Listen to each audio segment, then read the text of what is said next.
Hey gang, it's JC and this is your Daily Dose for Wednesday, July 28th, 2010, a cooperative venture with Mind Active in beautiful downtown Brentwood. Archives at the top of the page, Dave Murray's weather forecast, and your opportunity to subscribe to the audio of the Daily Dose on iTunes. We're going to do a technology segment today, so let's get going with a couple of things here as we continue on with our 15-month paid vacation.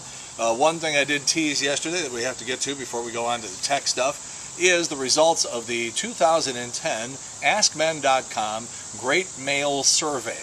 They talked to 100,000 guys, sort of like being Erica Byfield on a weekend. Anyhow, what's your biggest sexual fantasy? They asked 100,000 guys, not only in the United States, but Canada, the UK, and Australia. What's your biggest fantasy? Do I have to tell you? It's a threesome. And that's 34%. Second place, backdoor relations, 19%. Sex in public, 15%. Filming yourself having sex, I'm assuming they mean videotape, 10%. And the freaky answer on here is that the rest of them said that their fantasy wasn't even on this list. Is it ever okay to pay for sex? 43% of the guys said no, never under any circumstances, but 31% said sure, if you can get the girl to do something that no woman in her right mind would do without getting some money for. Number 3, would you change the size of your manhood if you could? And 43% said no, it's perfect. Another 31% would make it bigger, and 1% of the comedians out there said they would like to make it smaller. Have you ever had a threesome? And again, here we go back to this threesome thing again. And when I was much younger, I was able to partake of the forbidden fruit. And once you get that out of your system, you don't ever think about it again. But, 63% of the guys say here, no, I never have, but boy, I would sure like to. But here's the deal. If you're like over the age of 35, probably ain't going to happen. Because the girls you're going to need to do this are going to be in their 20s probably, because they're crazy in their 20s to do anything. And so your time may have passed. Sorry. Don't hate me. Have you ever had relations with a coworker? 52% yes, 17% said no, 52% said no, but 17% said they would, and another 11% of the guys said, oh, I do it all the time. Breast size. What's the favorite breast size? No surprise here, 46% say C cup, 16% want D or larger, and how many partners does it take for a woman to be considered sexually promiscuous? 41% of the guys said her 10th partner, 34% said 20, 12% said it would take 50 guys, 3% said it would take 100 guys, and 11% said, yeah, I don't care what she does. There's no number in my mind that would make her promiscuous. I love that answer. All right, as I said, we're going to talk about technology today, and there's a couple of reasons why. Let's just start with this thing right here, okay? You've been hearing commercials and promos just getting bombarded on the St. Louis radio airwaves about HD radio, and here is the most popular one, $50 if you can find it. It's a very good radio. The problem is this. HD radio was over before it started. There's nothing compelling about the programming, especially to go out and buy a $50 radio. The table radios for HD radio are $300. This Boston Acoustics thing that you hear being promoted sometimes, $300. So is somebody going to go out and buy a $300 or even a $50 radio for what? To get some stations that really aren't that great? And by the way, none of them have commercials.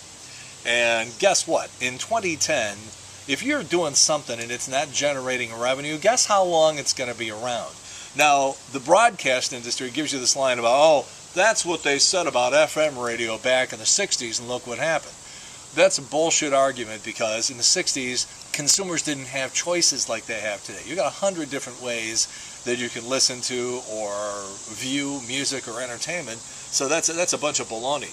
And I stopped to think, with all the furloughs and the layoffs and the firings and the downsizing of the broadcast industry, I just wonder if they hadn't poured all this hundreds of millions of dollars into useless HD radio that nobody's interested in.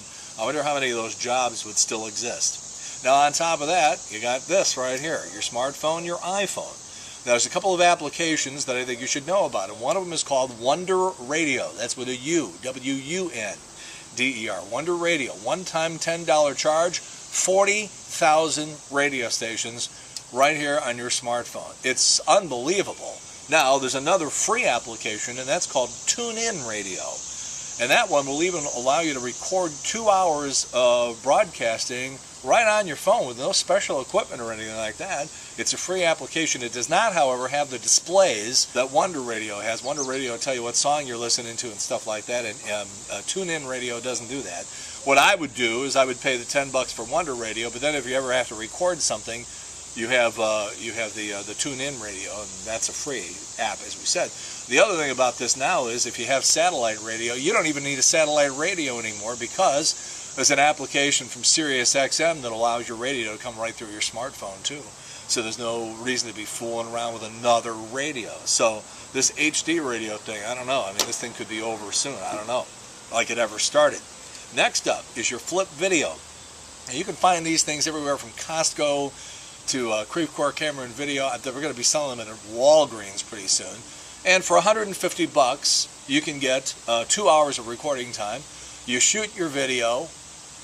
You plug this thing. It just goes boink like that, USB right into the side of your computer. You download it, and then you send the video as an email. We take videos of the baby, send it to our Aunt Nancy in Chicago. She's got them in like 10-15 minutes. It's about the easiest thing they've ever come up with. I do caution you, this one I'm showing you right now is the non-HD version. The HD version is the one I'm using to record this right now. People have even said, my gosh, we watched the Daily Dose and we can't believe how clear and crisp the picture is. Well, I'm shooting it with a Flip Video HD. About $150. Be careful, these are much cheaper, but it's because they're non-HD, so be aware of that. But the thing that I really want you to know about is this right here. Okay, about a year ago, remember when your TVs didn't work anymore because everything went digital? Okay, so what happens? When the power goes out, for example, the power goes out. Well, what you used to do, after a day or two, you'd say, wow, I need to know what's going on in the world. So you'd pull out your radio that had the TV band on it. You could at least listen to the news, find out what was going on.